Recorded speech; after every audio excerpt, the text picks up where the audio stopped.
So the proof of concept there for wholesale, for people who don't understand what that is, explain to them really what wholesaling is, because I do get this a lot from new investors of like, how do I get started? I don't have any money, but I do have time.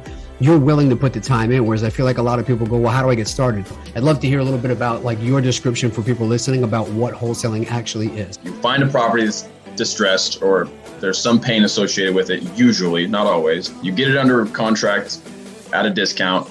You assign that contract. So when you get it under contract, you now have what's called an equitable interest to buy that property, meaning they can't go and sell it out to someone else based on the terms of whatever your contract says. You don't have to buy the property. You find an investor who does have the funds to buy it, or it's a better opportunity for them. Maybe you do have the funds, it's just not, you don't want to take on the project right now.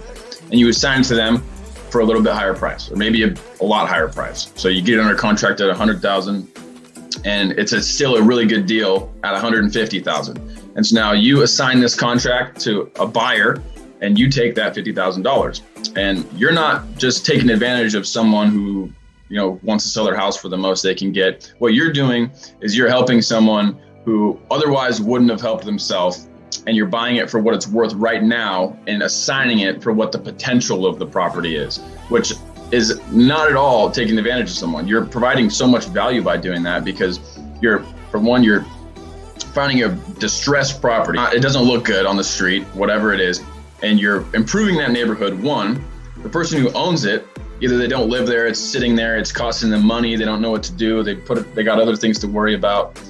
You're an investor, you come in with cash, you close quickly, you don't have to deal with inspections or getting pictures taken of it. You're coming in with a skill set and a solution to help them. You're getting it under contract and finding the right person to fix their problem. And that's the way I look at it. You're actually trying to help them. You're not looking to just take their property at a discount. It also just teaches you the fundamentals of real estate.